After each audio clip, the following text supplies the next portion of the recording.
on The Bert Show. She's back on drugs. Yay! Welcome back. Love this for you. I no longer feel like I'm crawling out of my skin. All right.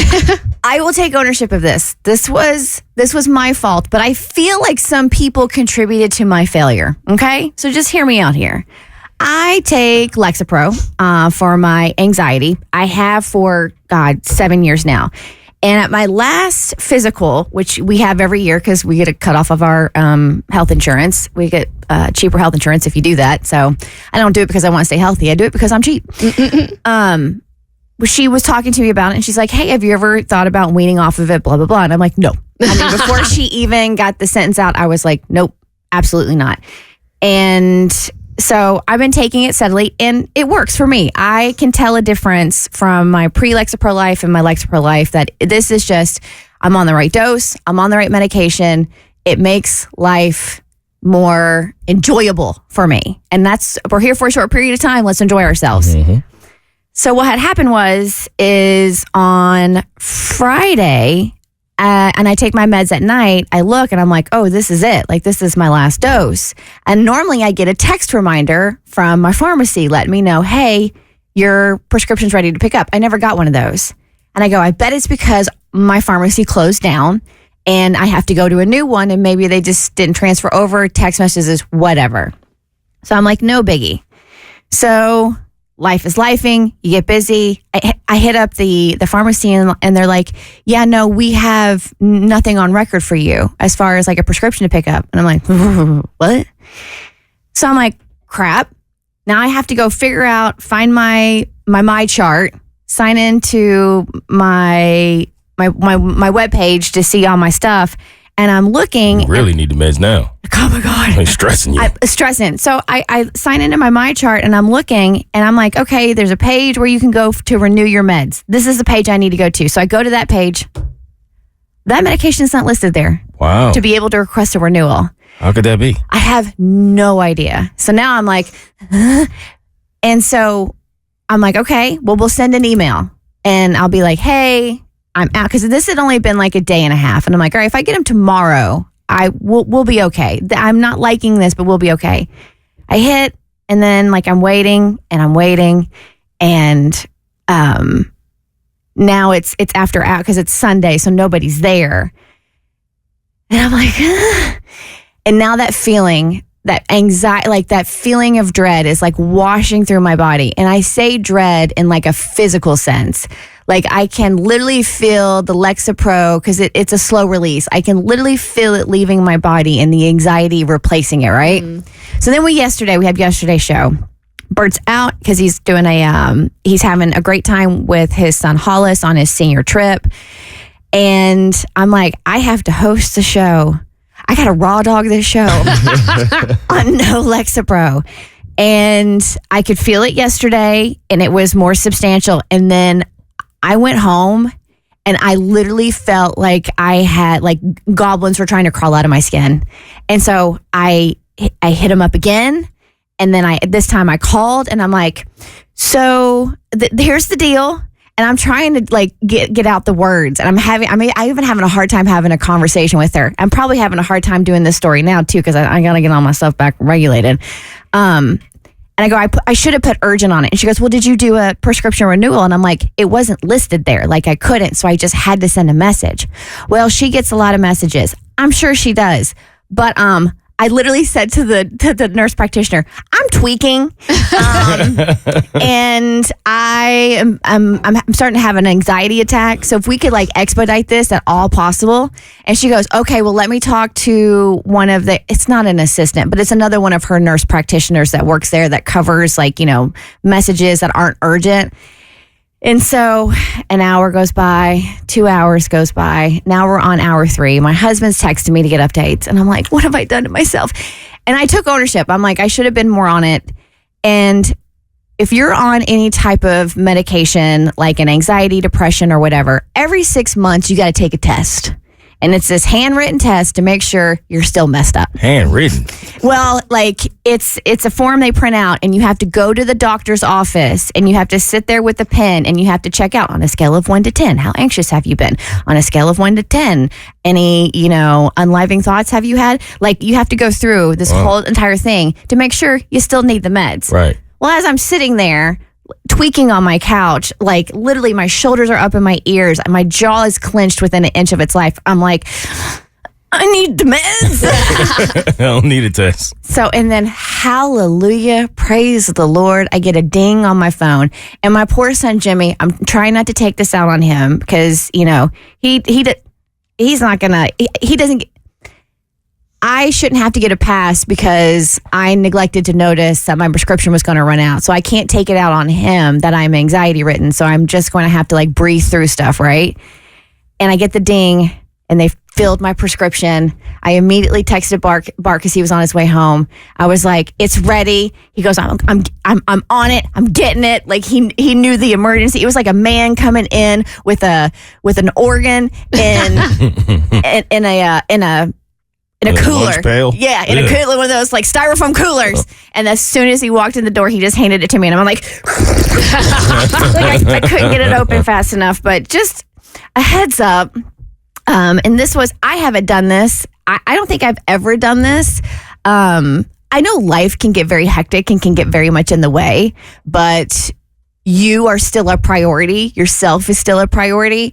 So whatever kind of self-care you do, or if it's yoga, or if it's meditation, or if it's, medication that you need to balance yourself out, make sure you're on top of it so you don't go 72 hours like I did without any and find yourself. I was out of it yesterday. Yesterday was a wash. I was beating myself up about it, but here we are. We are back. The Lexapro is coursing through my veins again. It's going to take a little bit to balance me out, so maybe I'm just starting the show like just cut me some slack here. But God, it feels good. Welcome back. Yeah, let's freaking go. Let's freaking go. They're changing the world one idea at a time. They helped men with their post-bathroom dribble in their pants. They've helped those of us who hate doing laundry. And now, producer Jackson and producer Mikey are here to help us deal with traffic. That is exactly what we're here for. So the way that this works is everyone knows the show Shark Tank, right? We have appropriately dubbed this Stank Tank because Mikey and I sit down and we come up with a problem that needs to be solved in this world, and we come up with ridiculous ways to solve said problems. Bert always says that they're not $1 million ideas. They're maybe not even $1,000 ideas. They're like $10 ideas. Okay? That's being generous as well.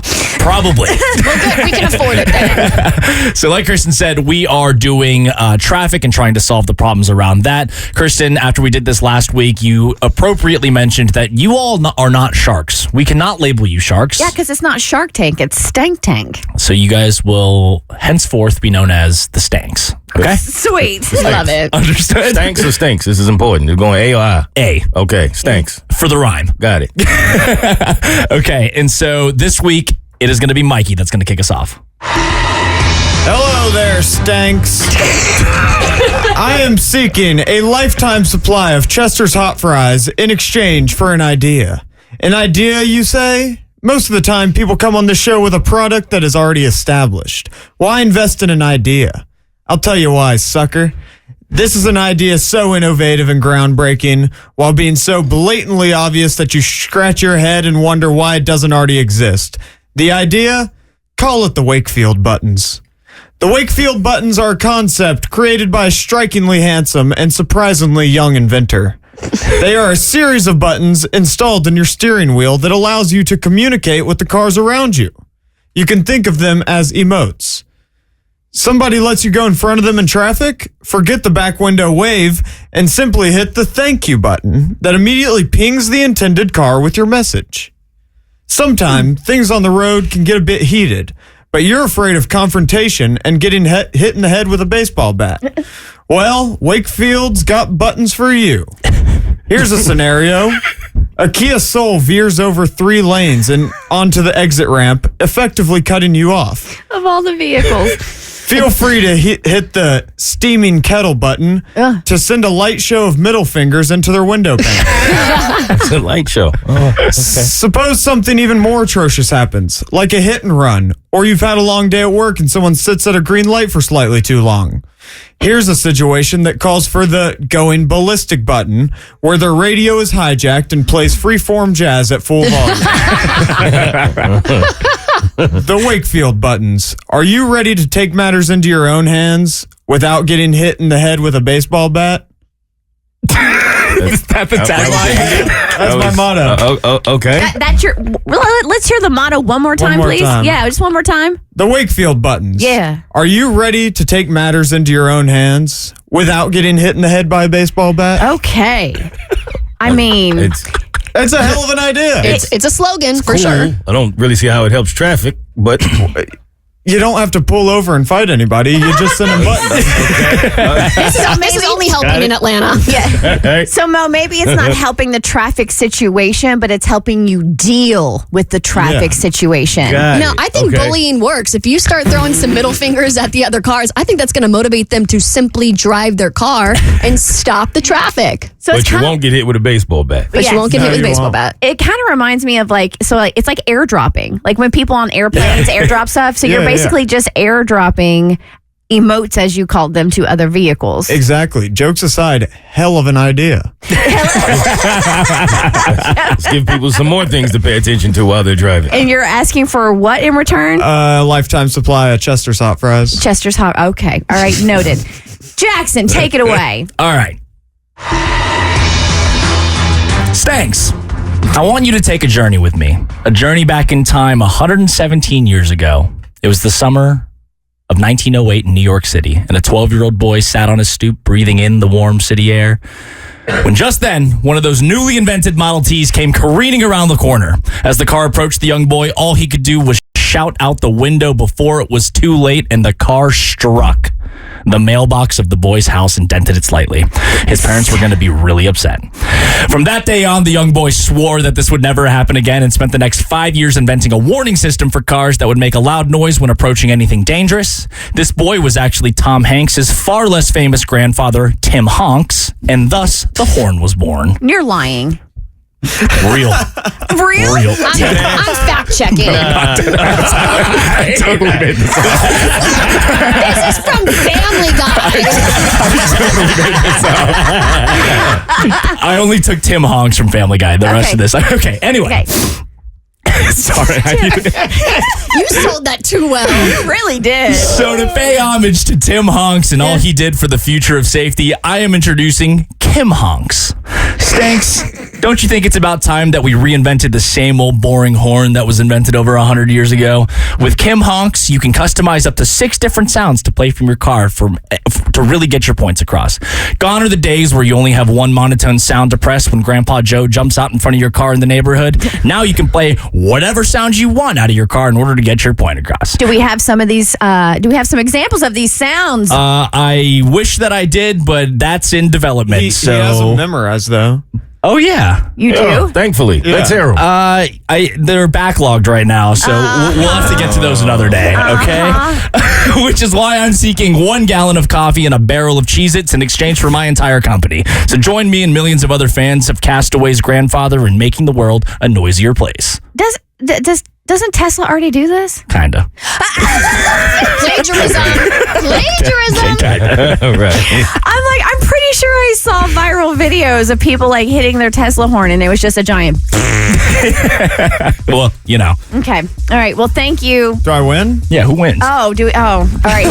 Nobody wins. After both of those ideas, everyone loses. IQ points, like that that. is. The history lesson, guys. If I have to choose one, I'm going with Mikey's. Thank you. I'll go, Mikey. Yeah, I love an emoji. All right.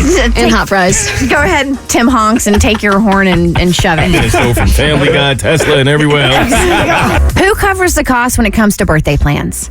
If you're planning a birthday extravaganza, are you on the hook for covering the cost for your guest? Or because it's your birthday, should your guest have to pay that's the spot Abby finds herself in. I got in kind of a wholesome fight with some of my friends from back in Florida because they are just some of the sweetest and kindest and most generous people I know. And I think when you have this trait of hyper independence, you always just kind of feel like you've got to take on stuff for yourself.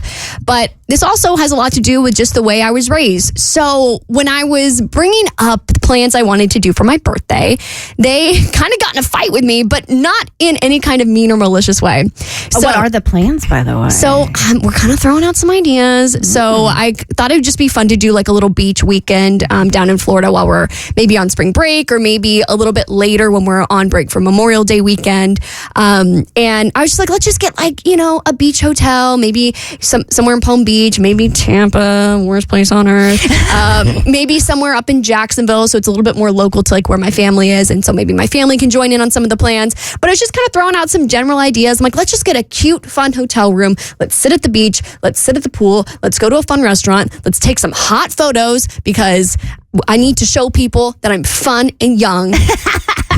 So let's just make it a fun, simple weekend. And I think for me, when it comes to birthday plans, or when it comes to any kind of plan that you're initiating, I'm very big on, if I made the plans, if I've invited you out, if I have set some plans in motion, I think you are responsible for the cost, specifically when it comes to your birthday. In my opinion, if I'm asking you, a 20-something, to go out of your way to spend money that you normally wouldn't spend, in my opinion, I think you should take on the brunt of that cost. So I was telling my friends, I was like, listen, I know the Colony, or I know the Breakers, or I know the White Elephant Hotel in Palm Beach, kind of expensive. Let me treat everyone to a fun weekend.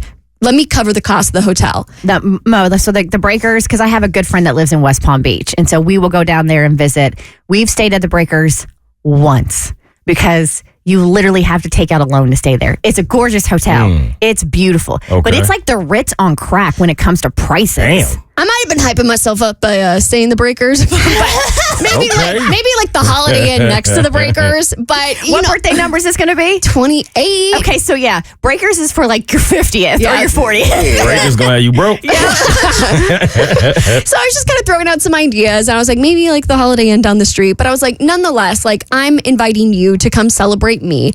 Let me put my credit card down. And one of my best friends immediately was like, hell no. Like, this is your birthday. Like, at the very least, let's split the cost. Like, it's not going to cost us all that much if we all just divvy it up. If you take it on, it's going to be like thousands and thousands of dollars. And we know you're trying to buy a home. So why don't we just do you this solid, and why don't we split the cost? And I don't know why. It just wasn't sitting right with me. I was like, Why? I don't know. I'm like, I know we wouldn't really be going on this trip if it wasn't for me living another year. And I have no problem being celebrated, but I'm like, I'm looking at the cost of the Breakers. I'm like, this is a lot of money. And I know if we split it, it's probably going to be fine. But I was like, I just feel like I have to compensate for being celebrated for. No. You are so in your head, and Mo and I are about to excavate you up out of there. All right, so I think this means you have good friends and you have solid friends. And I know what's going to happen on Friday, because I'm throwing, like, it's not the Breakers. This is a story for another time, but taking some friends out to dinner for my husband's belated 50th birthday, right? And I'm going to want to pick up the tab, but they're going to fight me on it, because they're going to want to help to pay for the bill because it's his birthday. So in this instance, when it comes to a destination, because I know that's a bigger deal, because you're incurring more cost than just picking up a bar tab or a dinner tab, right? Give them options. Give them 3 options. Have a high, medium, and a low, and then let them choose. And then therefore they're choosing how much money they're spending, and you're scot-free out of it. They want to hang out with you. They want to be with you. They want to celebrate you, and they want to chip in. Girl, you are about to have a mortgage. Let them bees chip in. I was about to say, I'm like, can't y'all just Venmo me for my first mortgage payment? Like, I'd rather just have that. Could you imagine doing a registry for your birthday and being like, I just need money so I can pay my first mortgage payment? I was like, can you pay for the countertop renovation? Mo, do you chip in, or do you, like, when you're selling, if you're, like, say you're planning your own birthday, are you asking people to chip in? Or are you going to deny them the opportunity to chip in? Well, in my experiences, if it's like a dinner, typically you don't pay anything. Everybody pays for you. If it's destination experience, usually I think that's kind of when you find out who your friends are. I've never done the option thing. That's new. Give them options. But normally I would just pay for it and see who chips in. Or if I was going to someone's, that's usually how it's been too. I don't know if it's different with guys and women. I feel like normally with guys, the person whose birthday it is, you set it all up, but then your friends will be like, okay, what's the cost? We'll take care of it. And then you can opt out. I also feel like with age, it's different expectations. So you're still in your 20s. They're in their 20s. You're not as financially established. So people chipping in makes total sense. For my 40th, we went somewhere tropical. We covered the Airbnb because everybody else was covering airfare. And that felt like the fair thing to do. Now, my question is this. I think it's completely fair for you to expect your friends to try to chip in and help out where they can.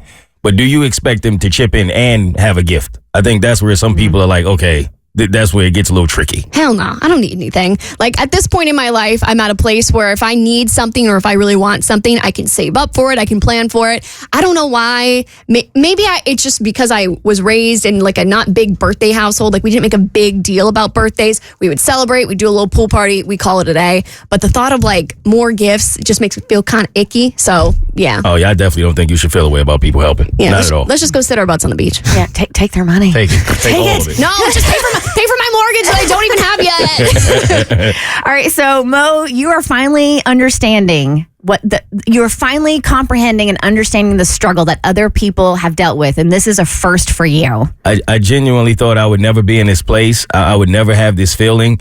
And I hear people talk about it all the time. It's been a topic on the show.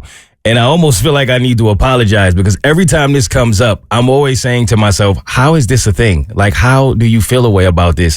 And I think there's even a term for it that Cassie always says, but I forget it. But when people feel emotional about letting go of something materialistic or letting go of an item that's been in your life, and it's funny. It's just always been funny to me that you would feel a way about letting something go. The closest I guess I've ever got to that feeling was my first car. I do remember having a bit of like sadness in that because I had so many experiences with it. Was it a he or she? It was a she. What was her name? Maria. Because it was the very first song I heard when I got into the car. The Carlos Santana, Rob Thomas. So I was like, oh, she's Maria. This is perfect.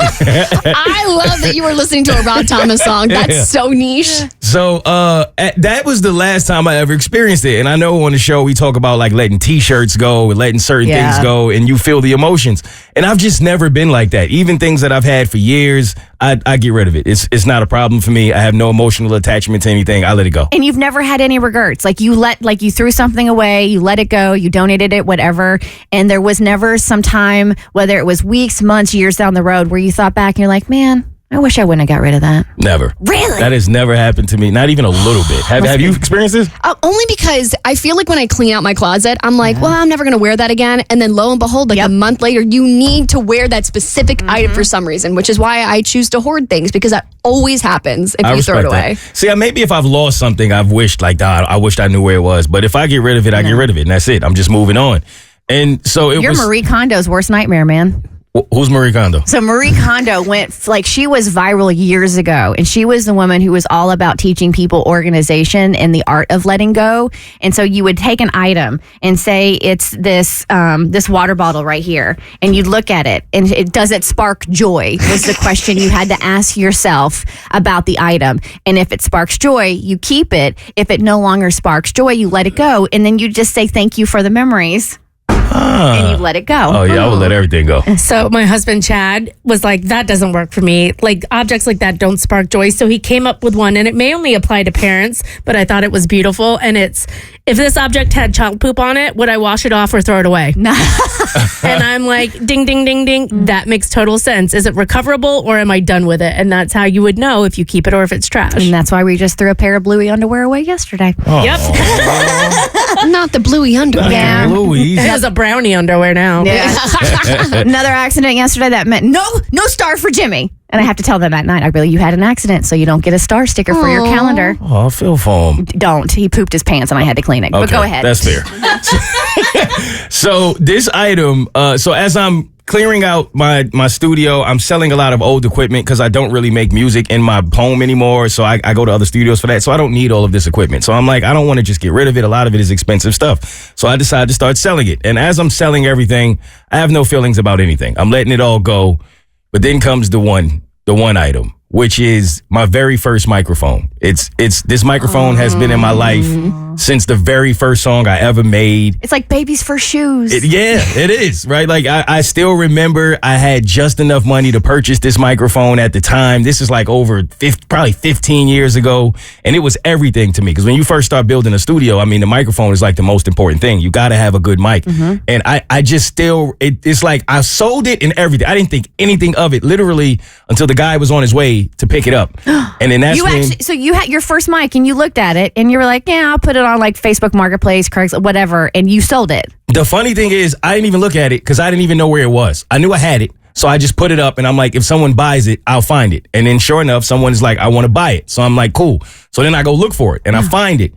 And it was like this moment of as soon as I opened the box and took it out the box just to look at it and to relive those memories, I was like, there's no way I can get rid of this. No. There's absolutely no way. I cannot do this. Dude, you have a brand new studio for your podcast, right? You got to get a little glass case. And this is like a memory of where you came from and where you are now. And put that microphone, like set it up in a little glass case. That way you can always look at it and be like, man, look how far I've come. Which was my lady's idea. It's exactly what she's. And at first I was like, that's why I like her. Right. And I'm like, no, I'll just get rid of it. It's fine. Yeah. So it's like I held it in my hand like you would hold a baby. And I'm looking at this little microphone like, you're right. And I looked at it and I'm like, you're absolutely right. I mean, all of those memories came back. Like you said, the journey of this was the start of it. And where I am now, I'm absolutely going to frame it. I felt bad for having it. The guy's on his way. And I had to tell him, bro, I feel bad about this. Like I was able, it worked out because I had another microphone that he was cool with and I was able to give him that one. But I was like, you okay. didn't sell it. I did not sell that microphone. I was like, I owe people an apology because now I understand the feeling. All right, Mo, this is special just for you. Hey. This was my song. Oh, now I miss my car. I miss my baby. Where are you? I shouldn't have sold her either. Yeah, she's in a junkyard somewhere. I know. I did a little digging, and I have for you the scandals, the dark side of the Academy Awards. I mean, Hollywood's on their best behavior for the most part. Everything looks so polished, so perfect. But guess what? It's not. All right. Never is. So again, Will Smith slapping Chris Rock. Everybody knows about that one. Can you believe that was 3 years ago? No, I can't. That blew my mind. Yeah, it was 3 years ago. Just like I just last read year. And he's still banned. He's like, he got banned for 10 years or something like that from attending. So. He's got 7 more years to go. And then calling the wrong name for Best Picture. We remember when Faye Dunaway and Warren Beatty were on stage. They said La La Land won, and it actually turned out Moonlight had won, and that was a huge uproar. Those are ones that people remember. So I'm going to go a little deeper here into some crazy scandalous stuff that has happened, and we're going to go way, way back. But first, you have to think, here we are, the biggest hitters in Hollywood. You have a theater filled with some of the like top tier talent, A-list celebrities. So of course, the Los Angeles Police Department is going to like go above and beyond to protect everybody inside the Dolby Theater, right? So I found out they spend months preparing for the Academy Awards, as they should. They get officials. They have the Academy's private security, LAPD, FBI, various city agencies, for whether it's a terrorist attack, party crashers, everything in between. And they all gather together to make sure they protect the sanctity of the awards and every single person that's in that theater. So hundreds of officers are put on Oscars detail. They have bomb technicians there. They have hazmat teams. They have canine units. They gather information about who might show up at the ceremony. They comb social media for clues about would-be party crashers. So if you're doing any vague booking or posting on social media that, you're going to try to crash the Academy Awards, they already have your name on a list before you arrive. Officers are using mirrors to check under limousines to make sure nobody's trying to sneak in. Other officers go undercover. They wear ball gowns. Wow. They wear tuxedos. Oh, wow. And they are inside, just making sure everybody is staying safe. And on average, how many arrests do you think they make a year at the Academy Awards because there are arrests, and this all has to do with people either trespassing or trying to sneak into the award ceremony. Okay. I would say in that case, at least 5. More. I'm going to go with 12. 10. 10. They say they typically make about 10 arrests a year, which we never really hear about, right? No. 10 arrests a year, most of them for trespassing because people are trying to sneak into the award show or the after parties and stuff like that. That makes sense. All right, so now we're going to go way back, but this story, I feel, needs to be told if you don't know it. So Hattie McDaniel made history as the first Black Oscar winner for her performance as Mammy in 1939's Gone with the Wind. Wow. I told you, we go way back. Now, the hotel where the Oscars were being held had a very strict segregation policy. So she had to sit, even though she won an award, she had to sit at a table by herself. What? It was so messed up. Yeah, it was really messed up. Yep. So she's forced to sit at a separate table. She won a plaque because supporting actors won plaques, not the actual statuettes. It was just like the best actor, best actress. So she wins and she gets her plaque. Well, when she died in 1952, she willed her Oscar to Howard University, and which I thought was super cool.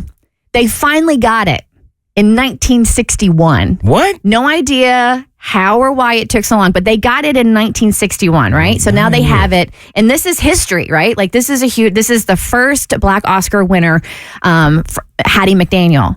A decade later, somebody stole it. It went missing. What? They've never found it. How did they not protect that? They never found it. So it was just in 2023 that the Academy announced it would replace the plaque, and they presented it to the Howard University Chadwick A. Boseman College of Fine Arts.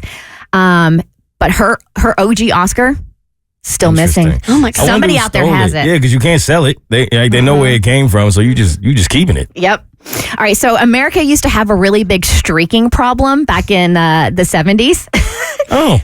Yeah. So particularly in 1974, there was a bunch of streakers, and it was like the height of the sexual revolution. And Robert Opel ran naked across the stage at the 74 Oscars, and there was a host, and the host was like just unflappable, said, "Isn't it fascinating to think that probably the only laugh that man will ever get in his life is by stripping off and showing his shortcomings?" Now, here's the thing. They think this actually might have been planned because there have been so many streaking. So what better way to get buzz for the Oscars? Because they're like, how did a naked man sneak backstage at one of the most heavily guarded events of any given year? So they're like, it had to have been a shtick for the show, but they just played it off like some guy got out there and ran it. Especially as good as you just said security has been at that event. I know, right? Yeah. So that's your dark side of the Academy Awards. Actress Kristen Davis from Sex and the City inspired me to ask you all this question. What superficial reason kept you from breaking up? There was something superficial that you really liked, and you're like, I can put up with this dude, or I can put up with this girl for a little while longer because I'm reaping some benefits from it. So she revealed on Rob Lowe's podcast that when she was dating Alec Baldwin back in the day, he was so loaded and had such an awesome house, she couldn't break up with him. Kristen. Alec Baldwin was so rich by the time I dated Alec Baldwin, okay? Can I just say that straight out? Like, one of the best things about Alec Baldwin when I dated him is that he had the most incredible house in Amagansett. Yes. Like, I remember I was at work and I was like, Sarah Jessica, I just don't know if it's going to work out with Alec and I, but I just really love that house, which is literally like one of the only times I have felt that way. Do you know? Where I'm like, I don't want to break up with this person because I like his house. Like, it's so embarrassing to say that out loud, but it's true. I mean, he had a nice house. On the beach, no less. That is some honesty for you right there. No, I applaud her for the honesty. Yeah. All right, so Rebecca, you threw this out to our Bert Show fam on social media. What is the superficial reason that kept you from breaking up with the guy or girl you were dating? There are a lot, and I am surprised that people are so willing to overshare. But this first one actually comes from me. Oh. And I'm a little worried to share it because it might be a little problematic. But I stayed with my last ex way too long because he had a little brother who I absolutely loved and adored, who was autistic, and his special interest was roller coasters. So we went to Six Flags constantly, and we got to skip the line because he was special needs. That's crazy. I did not see that going that way. Oh my God. We were bonding. I thought you were going to say you bonded with his little brother. You couldn't let the bond go. That's bonding. I mean, Rebecca. I'm gagged. I stayed with him. Yeah. I'm gagged. All right. Now that you have cleansed your soul, what are some of the comments on social media? We were bonding. It's okay. Okay. You were gagged. I couldn't think of anything to say rather than just scream her name 3 times. All right. What we got? I stayed with my last ex way too long because he had all of the Austin Powers movies on DVD and I wanted to finish them. Okay. All the movie franchises. Austin Powers did it. Okay. I think there's only 3. How long did it take her to watch all 3 of them? They're going to lose it when they find out about Amazon Prime and renting. Okay, I didn't break up with a terrible girlfriend because she owned a corgi. Oh, I get that. Corgis are what now? really a corgi is a type of dog. It's the one that the Queen Elizabeth had. A bunch of them. Okay. They're kind of a little bit longer, short, stubby legs, and these cute, fluffy butts. That's a beautiful They look dog. like Vienna sausages if Vienna sausages were a pet. They do not. They look like tiny little thumbs with hair. Corgis are accurate. weird. Thumbs with hair is accurate. And they have hearts on their butts. Like, that dog is weird. God got high and made corgis, okay? I stand by that. I've definitely swiped right on a man on a dating app because he had a corgi.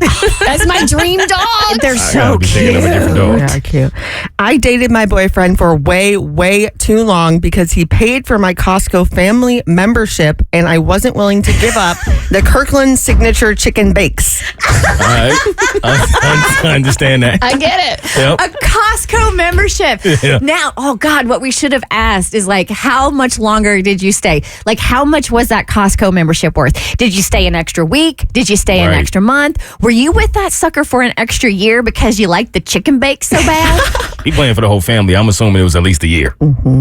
I stayed with a boyfriend for 2 whole years longer than I should have because the thought of doing taxes alone or having to pay someone to do them was so horrifying to me. Oh my God, that's me. I submitted that. Respect.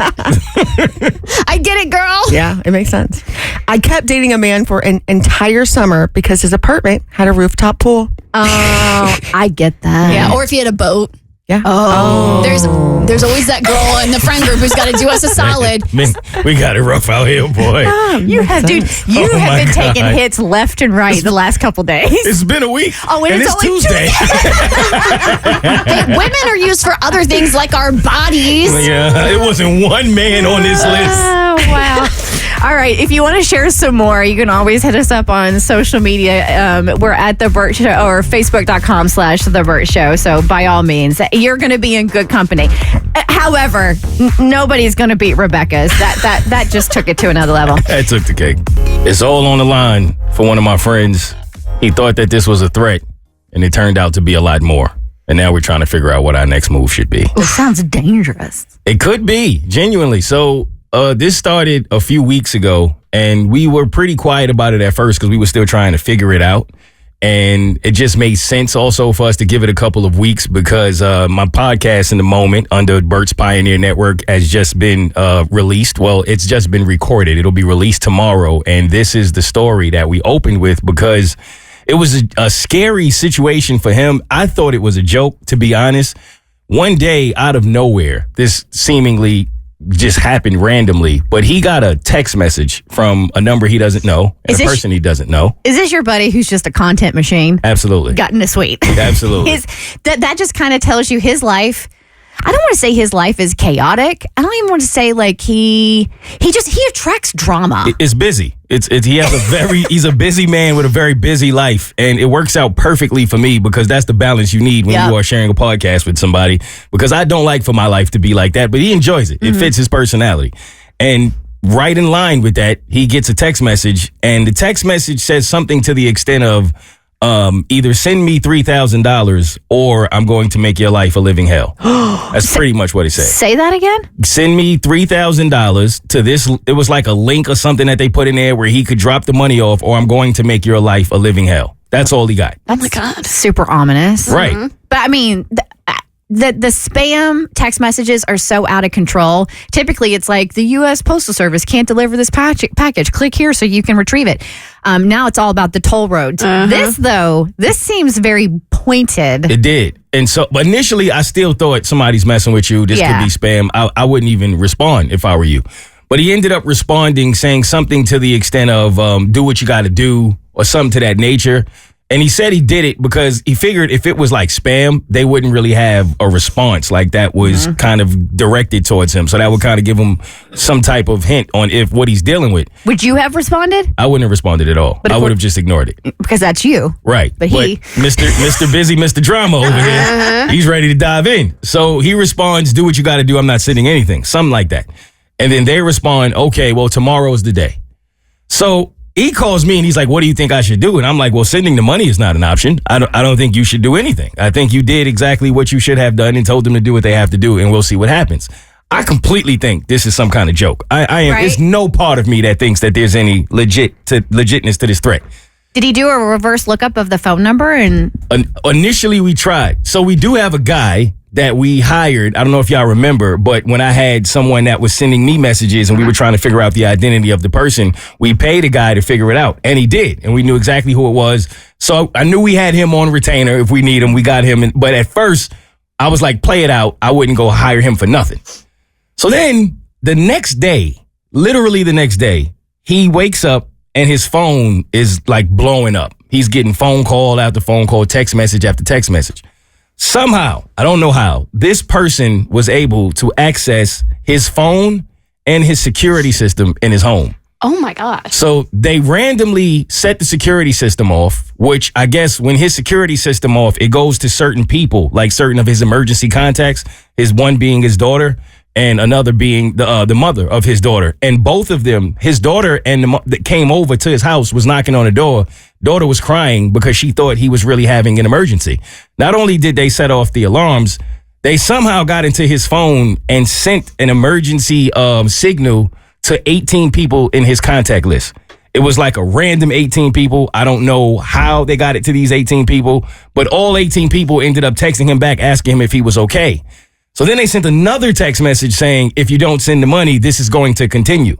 So now it's like, it's serious because we don't know who it is. We don't know what they're capable of doing, what they can do next, and how he can stop it other than sending the money, which obviously he's not going to do. So, could this just be coincidental that there was like a mix, like something went awry with his security system?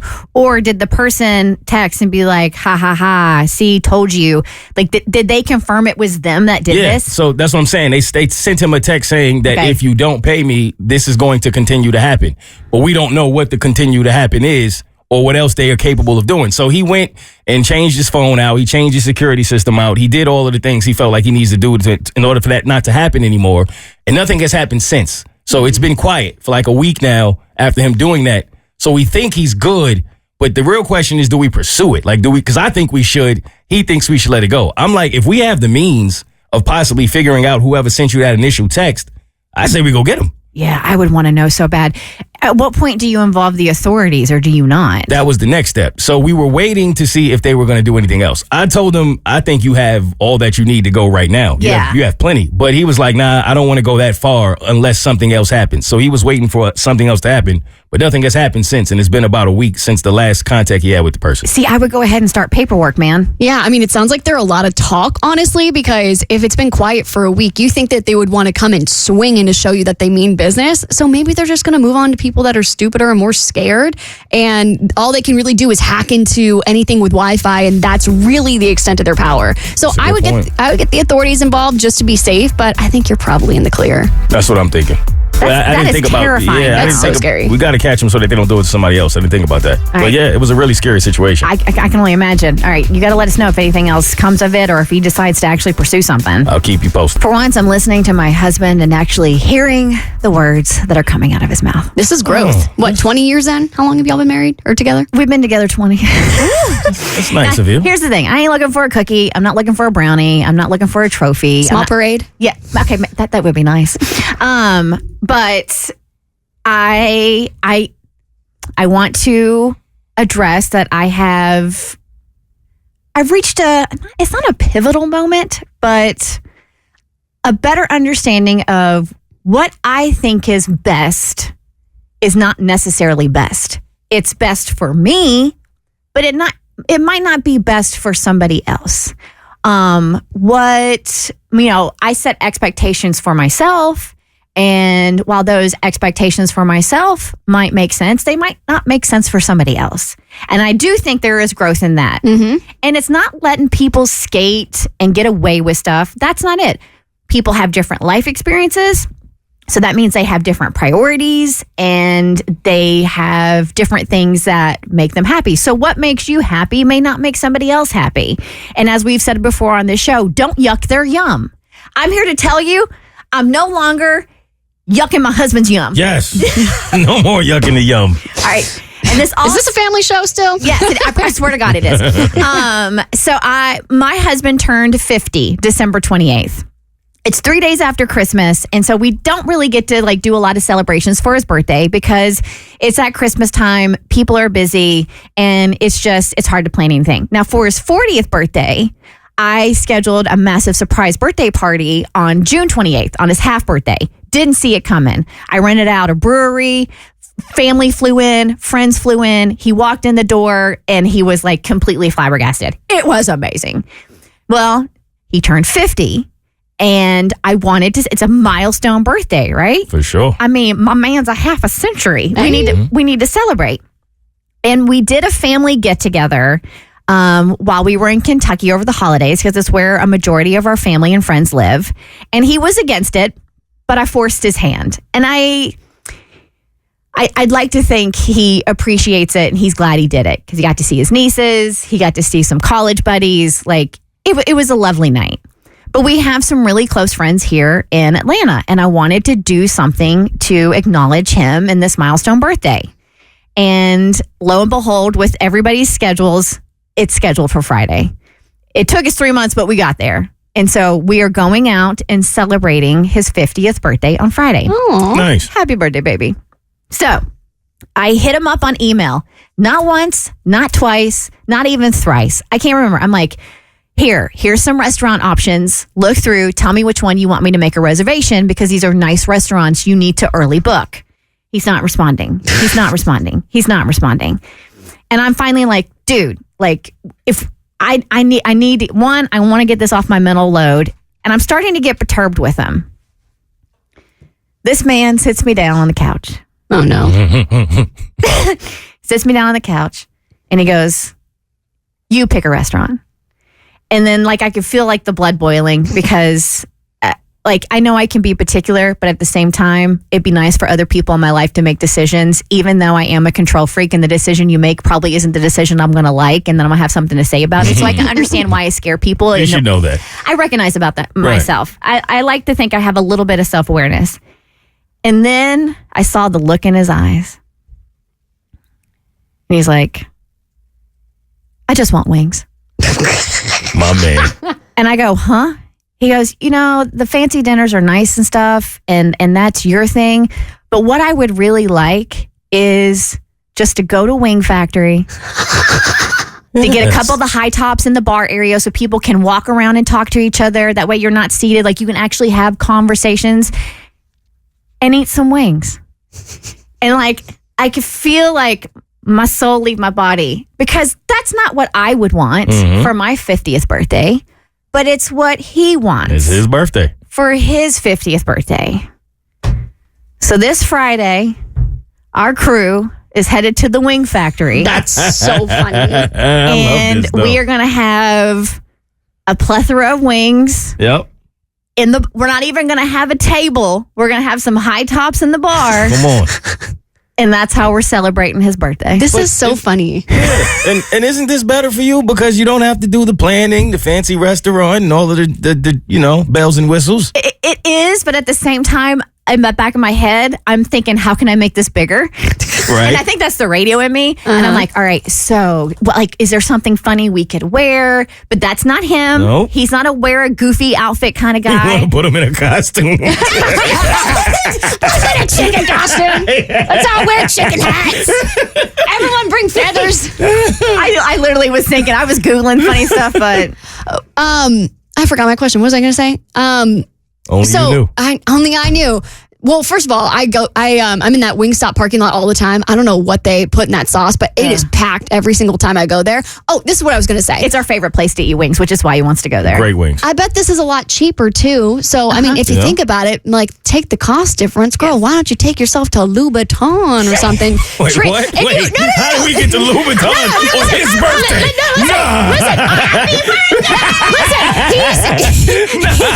Man. Oh, let me explain. He's taking the gift and the joy of getting to plan something for him. He obviously doesn't want some kind of big fancy gift. He doesn't. I'm trying to listen. I'm just acting as your CPA here. Let's maximize the budget. Yeah. And if it's a $2,000 difference between going to Marcel versus Wing Factory, Wow. all I'm seeing is 2 pairs of Lubies, so you can be scooting in your Laboutins all the way to Wingstop or Wing Factory. And maybe Friday night, that's all I'd be wearing when we go to bed. Now we talking. Is it a work trip or is it a trip to meet another woman? That's what we're going to try to get to the bottom of with our War of the Roses. Mo, what exactly is War of the Roses? That is when someone reaches out to us because they believe that there might be some infidelity going on in their relationship. And we come up with a list of roses that we ask the person that they believe is creating the infidelity to send one of the flowers to whomever they may choose. And we see if they send them to the person they are with or the other person that is in question. All right, Sarah, welcome to the... Go in there and find it. Whoa. All right. Is Sarah okay? She's big mad. Man, listen. Sorry, I'm so sorry. It's okay, Sarah. You're in the going middle. through a lot. First question, are you okay? You all right? Yes, I am okay. Okay, let's take 2. That was wild. My heart skipped a little bit. I know, I did too. I was like, I thought we were hearing something go down. I'm like, we're gonna be witnesses. Cops are gonna call us. No. Okay, all right. It was bothering me. Okay. Hi, guys. Hello. How are you? All right, so Sarah, you hit us up and about wanting to do War of the Roses, and we're willing to do it for you, but we got to get a little history here. We got to get a little backstory. So, what is going on with your husband? Tell us about your relationship and why you think he may be cheating on you and going out of town to see another woman. Okay, there's been like a lot of changes, in his behavior. He's been acting real sketchy, and he's been working late, and for the last week, he's come in twice, after 11 o'clock, and that's not typical for him. So it's kind of, it's raising my spidey senses, and when we are at home and we're supposed to be spending time with each other, he like every time the phone rings or something, he'll go off into like his little, office area. He's like, I got to take this. I've got to take this. This is a private call. And I mean, he never tells me who it is. I don't ask either, but he doesn't offer up any information to me. So like, why does he have to go off and have these secretive phone calls? I don't understand that. And then like when he does work from home, he's in his office all day. And sometimes late night, and I hear him in there talking, and it's almost like he's whispering, So I'm like, I want to know who's he talking to at this time. And this is all. And Sarah, this is all like new behavior. This isn't like something. This isn't how he's always functioned. This has been something that's been happening like for how long now? Maybe just for the last couple of months or so. All right. And there's a big distance between us. We're not. It's not how it used to be. We used to, cuddle and talk. He doesn't smile at me anymore. It's just everything is changing, and I just want to know what's going on. My anxiety is through the roof at this point because, am I losing my marriage? I don't get it. I don't understand what's going on between us. Is there any history of infidelity since you guys have been together? No. He would never. I need to know if he's being faithful to me. I want to know this, and I want to get to the bottom of it. And he's going on this work trip this weekend, and I want to know if he's going to be hooking up with somebody down there. I want to know. I get that because your anxiety spikes when you start to feel a vibe shift. And it's so hard to express that to somebody if you just feel like something's different. Because like 9 times out of 10, when you bring it up to them, they're like, no, everything's fine. And they kind of brush it off. But if you look at the statistics for the professions that are more likely to cheat, it's typically the professions that have some kind of travel involved. So I don't blame you at all for feeling like there could be something up. Are work trips typical for him, or is this also new behavior? No, he does take work trips, but not often. Okay. You know? And he seems kind of excited about this one. And I just want to know if he still cares about me at all. Like, and I want to make sure that my gut feeling is telling me something's wrong. And he brushes me off like it's nothing, but my gut is telling me something's just different this time. Yeah, well, so Sarah, as we're sitting here listening to you, and I can see Mo and Abby's faces, right? And like you just went through a laundry list of red flags. I just want you to prepare yourself for when we come back, because I feel like he's putting everything out there that definitely could be the case. Okay. I'm hoping not. Yes, of course. Cross our fingers here, because I'm hoping it's not. But I don't think we've ever had this many red flags. Oh yeah, so in a War of the Roses. All right, so hang tight, and we're going to have the results for you here in just a little bit, Sarah. Okay. Sarah has a sneaking suspicion that her so far faithful husband may now be being unfaithful. Abby, tie us up in a little bit of a recap bow here, what Sarah just told us. So Sarah called us, screaming actually at the beginning of our first call, and it told us that her husband has just been showing her all of these red flags. He's like whispering on the phone. He seems more excited about this work trip than normal, and it's not abnormal for him to go on a work trip. He just seems a little bit more enthused about this one. He goes on them every now and then, and because the vibe in her marriage has just kind of been a little off, she's looking at everything. She's piecing the puzzle together, and it just feels like maybe he's sneaking out on her. So she called us in a panic and was like, can you do a War of the Roses to see if my husband is going to step out on me on this work trip? And Sarah, you said he does have a work trip this weekend, correct? No, she's quiet now. He does. He has one this weekend. Okay. And I want to know. Okay. All right. So Sarah, what we do with War of the Roses, you gave us your husband's email. We sent him a promotional email saying, hey, free flowers for the one that you love. And then he can choose. And if he takes the bait, we can typically tell by the type of arrangement he gets. Also, obviously, by who he sends it to and what the card says, what actually is going on here.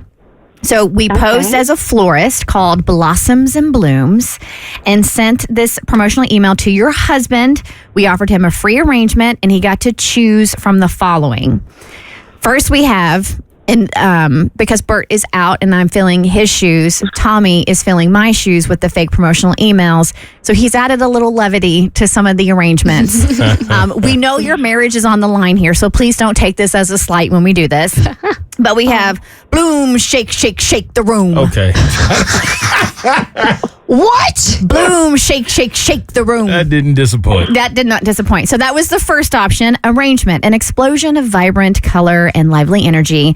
This bold, eye-catching arrangement combines an eclectic mix of bright blooms, orange roses, radiant yellow sunflowers, and hot pink Gerber daisies, spaced out to create a stunning boom effect. Hopefully that one comes with earthquake insurance. Maybe. Next, there was Pedal Pusher. Say that 3 times real fast. A vibrant and playful floral arrangement that exudes energy and charm, bursting with an eclectic, that's the word of the day, mix of gold saturated blooms. This arrangement features an array of roses, peonies, dahlias, accented by delicate springs of baby's breath. The colors are a lively fusion of soft pastels and vivid tones, creating a visually striking contrast that instantly captures attention, perfect to uplift and inspire. And then lastly, this is the given, budding romance. A delicate and enchanting floral arrangement beautifully captures the essence of love in its early stages. Featuring soft blush, pink roses, symbolizing admiration and affection. All right, we really need to tighten up some of these descriptions. We're going to peonies, blah, blah, blah, blah, purity and grace, blah, blah, blah, blah, greenery, blah, blah, blah, baby's breath, blah, blah, blah, blah, sense of growth and promise, blah, blah, blah, blah, love that's just beginning to bloom, blah, blah, blah, blah, blah, blah, blah, blah, sweetness, potential, budding love. The summary was long. That was the abridged version? Right? Yes, it was. All right, so those were the three options. Mm-hmm. Sarah, your husband did take the bait, and he did order an arrangement, and he chose budding romance. This is about the essence of love in its early stages. I'm not going to reread the whole entire thing, okay? Sarah? Yes. He's sending them to a woman named Jessica. Oh, no. What? Budding romance? What, Jessica? Jessica. Do you have any idea who Jessica... Do you know Jessica? No, I don't know any. Like, I don't know any Jessica in his life. Like, Okay. who's Jessica? He set delivery for today, and the delivery is going to a home address in Charlotte, North Carolina. Oh my God, that's where his work trip is going this weekend. Oh, no. Oh, no. I knew it. Are you sure he doesn't have like a coworker named Jessica that you may not know about? That he's sending a budding romance arrangement to? I know. Not that I know. I don't know any. No, he doesn't work with anybody named Jessica. Okay. So here's the card. It says, I can't stop thinking about you. Oh. After all this talking on the phone and video chatting, I can't wait to finally put my arms around you and spend a romantic weekend together. That's not how it got worse. I'm sorry, Sarah. Oh, you gotta be kidding me. I'm gonna kill him. I'm going to kill him. Yeah, you better don't send tell him us that part. Yeah, no, send him a bloom, shake a peonies or whatever that first one was. Exactly. Boom, shake the room up with him in it. That's what's gonna happen. Okay. Well, I think before he heads out on his work trip, you two definitely need to have a conversation. We're gonna have a conversation. I'm gonna confront him. Okay. Yeah, ain't no work trip no more. Yeah. Listen, I don't even know what I'm going to do. I'm going to do. He's not even going to see it coming. Thank you so much, y'all. Oh my God, he's not going to see this coming at all. Don't tell us any more of your plans. Yeah. Okay, you keep that to yourself. This is now evidence, so let's just go ahead and get off the phone with I'm you. trying to help you here, Sarah. I'm really, really sorry, but at least now you know and you can confront him and get to the bottom of this and that your spidey senses were accurate. Okay, Sarah? I'm really sorry. I'm sorry. Thank you, guys. Yeah, it's not your fault. It's definitely not your fault. I hate it when we're right. I know. All right. Take care, Sarah. If you need anything else, don't be afraid to hit us up, okay? Bond money. Okay. Bond money, she said. Oh, I was like, All right, what? okay, that's good. Yeah. All Bye. I feel like we're accomplices now. Yeah, I do too. I feel for her. That was rough. I won't survive jail, so keep me out of this one. Please, you and me both. No, your voice is on. You're here. You're part of the crew. Cellmates? You the youngest.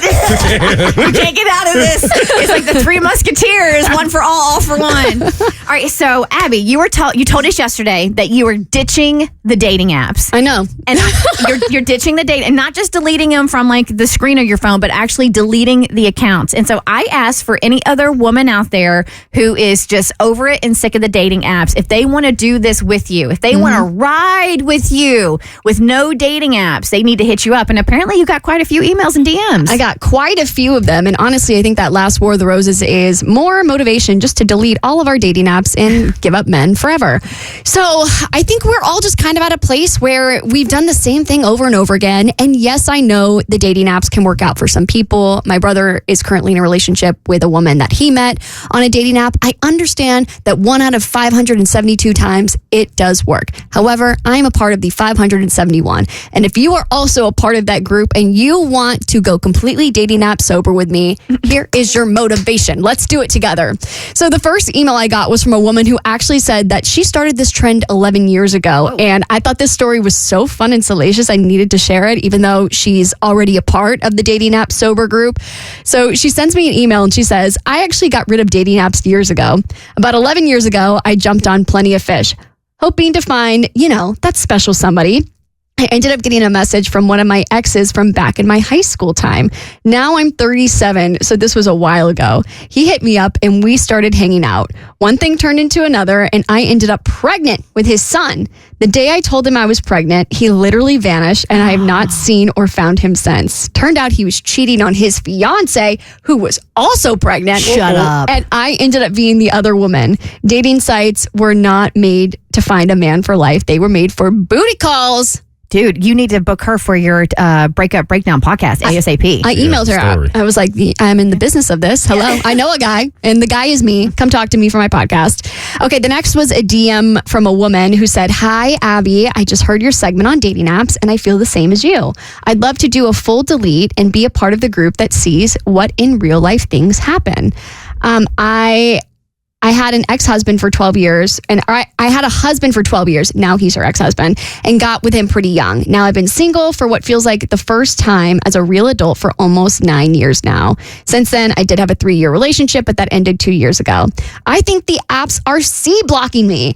My friends get matches daily, and I can go a whole week without even one. I haven't had a first date in almost a year. Not my choice, but the universe/apps, since I can't seem to get a match, let alone have a conversation that lasts past a few sentences." Now, when a woman says C blocking mode, do you know what the C stands for us? I think I do. What is it?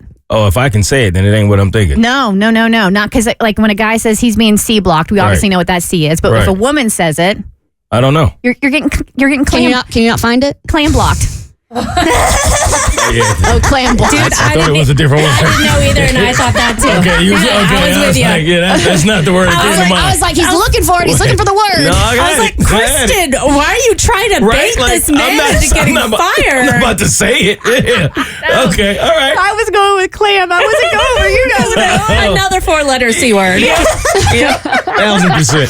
So anyway, I got a ton of emails that, kind of say the same things over and over again. I'm taking a step back. I hope that this is a new step for me. And so I forwarded all these emails and I told everyone to actually email Tommy at thebertshow.com because he's going to be producing everything. So Tommy at thebertshow.com, if you want to join all the women who are giving up these dating apps and going sober for who knows how long, then join the revolution because we are going to start meeting people in real life. In real life, you're actually going to do it. The old-fashioned way. You're going to go out into the wild. Starting this weekend.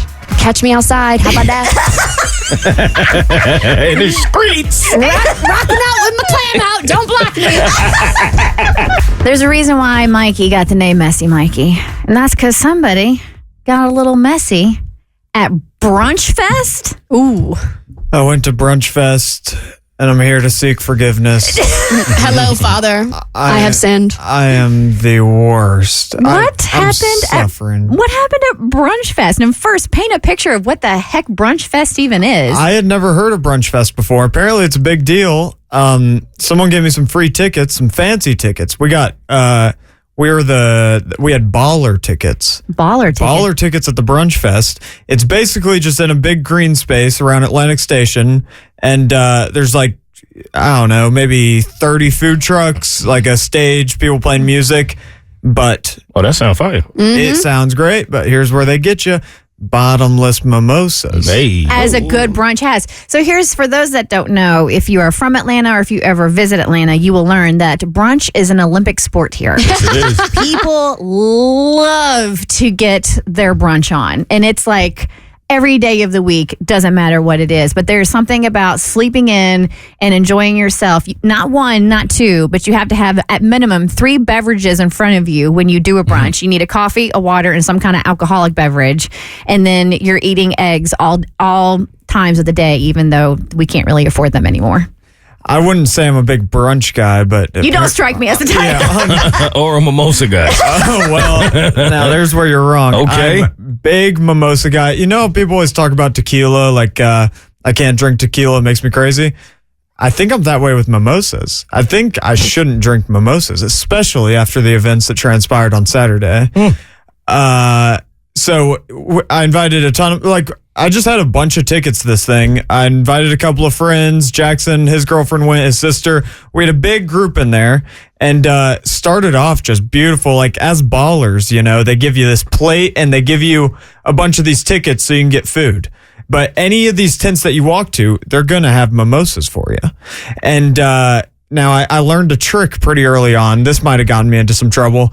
Is I found this one lady serving mimosas that if you tip her, she'll give you more champagne. Most of it was just like mostly orange juice. Yeah. And that I'm all about my health, and I don't think that all that acid is good for you. So all that orange juice. Oh, or the sugar. Yeah. So I kept on returning to this lady, and boy, did it go downhill so badly. Like, if you had to guesstimate, because when you go to like a food festival of any sort, because they're giving you like smaller portion sizes, if you had to guesstimate, how many mimosas did you end up having before you made a fool of yourself? I can probably remember 10. Damn. But it's... So you basically drank 2 bottles of champagne or Prosecco. I guess. I don't... Here's something that I am really not proud of, but I think I have to mention it. Is they had this one tent where I think it was like to stop drunk drivers or something, but they'll test your blood alcohol. Oh, geez. And if you donate and you guess it right, they'll give you a prize. I didn't donate, but It's better and better. But they said I was the highest of the day, and so they gave me a prize. No. What's the prize? Not getting a DUI? They gave me a wristband. I don't know if they were trying to track me or something, but they gave me a wristband. Did they put it on your ankle? Okay. Now, so far you just sound drunk. That's highly entertaining that they had a blood alcohol level tent at Brunchfest. Yeah. But what did you do that you feel like you need to confess? Well, those guys at the alcohol tent, pretty judgmental for being at a brunch fest. but so it all started turning bad whenever we went to the VIP tent and they had a silent disco. I'd never done a silent disco before. I don't know if it was the mimosas talking. I thought I would hate a silent disco. Pretty fun. I like silent And for disco. those that don't know, you have headphones on, and there typically is like multiple channels, and you pick the channel of music you like, and there's a DJ, and nobody can hear anything. You just have these headphones on, so like you're in your own world jamming out to music. Yeah, and that's where the acting a fool began. But what I can't stop thinking about, because this really is torturing me, is someone much my senior from the station here was there, and someone that I don't know very well, who I need to have a good relationship with. I tracked her down and talked her ear off. About what? I don't know. I could have been saying anything. Apparently, That's scary that I know what you were saying. According to other people, I kept on calling her an SOB. Like in a nice way, like an endearing way. Like, oh, There's a nice way to say it. Yeah. No. Well, hold on a second. Pretend I'm her. I need to hear the way you affectionately and endearingly call somebody an SOB. Okay, well, I think this might be my thing, is the more mimosas you get in me, the more times I'm going to say SOB. But, Okay. oh, you're a good old SOB, you know that? Something like that. Okay. Hey, Mikey, it's good to see you here at Brunchfest. Are you having a good time? Yeah. Yeah, SOB. Hey, old SOB. It was... That's different. And this is obviously your senior, right? Yeah, absolutely. Okay.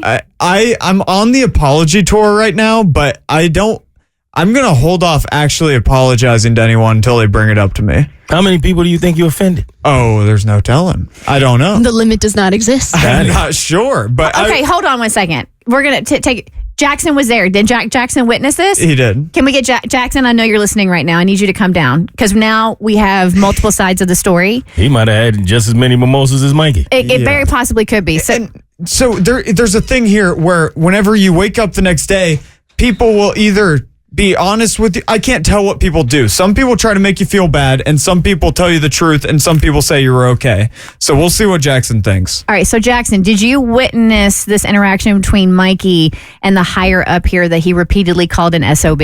I think I was on my way out right as things started to take a turn for him. Smart man. That's a smart man right there. When we talked and kind of debriefed, on Monday when I saw him, I don't think I realized how drunk that he actually was, but I do remember him coming up to me and being like, I got the high score at the BAC 10, and was like very, very proud of that.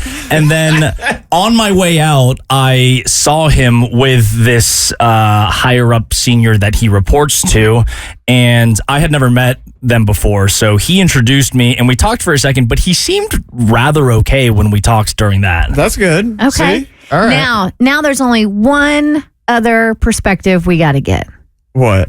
And that's the higher up. SOBs? That's the SOB. I guess so. So you're going to tell me who it is. Okay. And I'm going to reach out and see if said person will come on the air and give their version of what happened at Brunchfest 2025. Okay.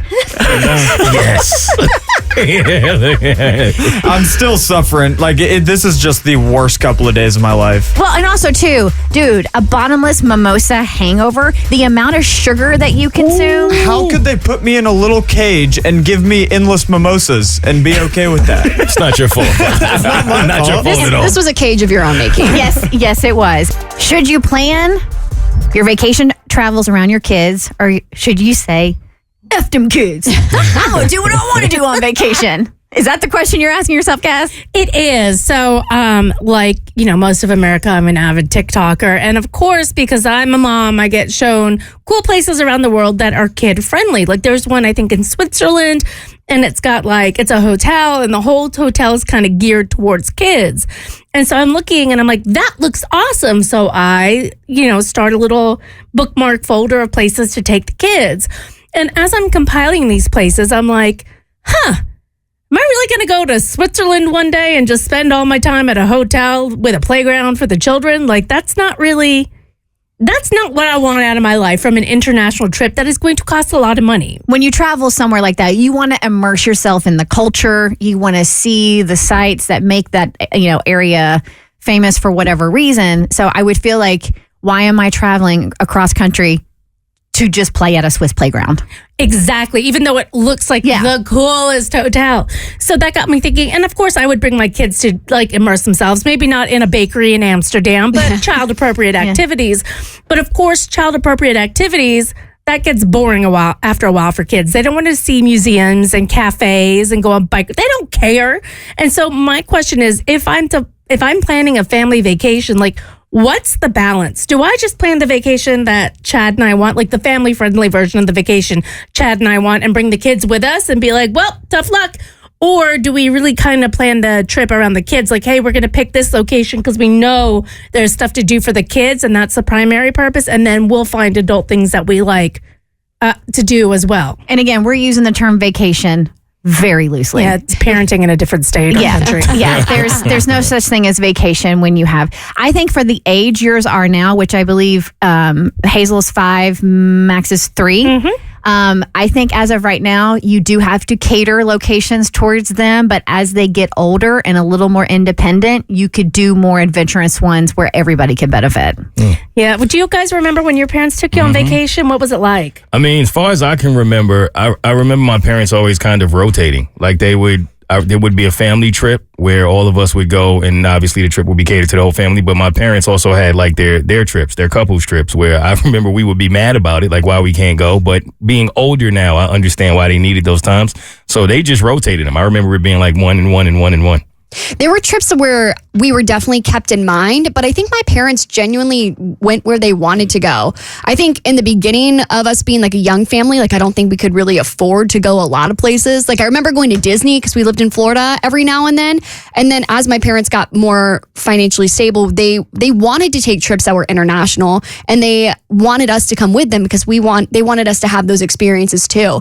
And so I'm really grateful that they made the sacrifice of not having a vacation with just them and allowed us to go explore these new places, because now I have so many things checked off, but I was also at the age where I can remember them. So I almost wonder, what's really the benefit of taking them with you if they're memories that might not be worthwhile or lasting? Because I'm high anxiety and I can't handle leaving them behind. So growing up, we were lower middle class that moved into middle class, and Dad got 2 weeks of vacation for the entire year. That was it. And God bless them. Yeah. And that 2 weeks that was typical, man. I mean, I feel like it still kind of is. Probably for a lot of people, we haven't, like, it's almost embarrassing how much vacation time we get, but I'm not going to say, I'm not going to be mad at it. And I actually think that should be the norm. Like, what we get should be the norm. Unfortunately, it's not. So Pops had two weeks, and growing up, we did the trips to Disney, did those once or twice, if I remember correctly. There was this one Madeira Beach in Florida. We would go and stay at the same hotel year after year. The same family would go at the same time, so we'd always see them. And that was what we did when we were younger. And then as we got older, and again, these were all catered to us. We did a trip out west. So we did this huge loop for 2 weeks in an Astro van and hit all these, like, Yellowstone, Sequoia Forest, Mount Rushmore, all that stuff. And then we did another one a couple years later, all up the East Coast. So hit, like, all the big monuments, historical places, all the way up from Kentucky to Maine and coming back down. So that's what we did as kids. Would I endorse that now? I'm not doing that with Jimmy. Because travel's expensive. Like I'm saying, Switzerland, it's not like I have an international trip planned anytime soon, because for a family of 4, that's going to break the bank. You got to save for that. And I think that's why I'm thinking so much about it, because I want to go to these places, but I want my kids to see them too. Like Abby said, and I grew up, I'm originally from the UK. I grew up in England for a little bit before we moved to the States. And my family is all over the world. So traveling and seeing those countries is really important to us, and like visiting family in Greece and everywhere.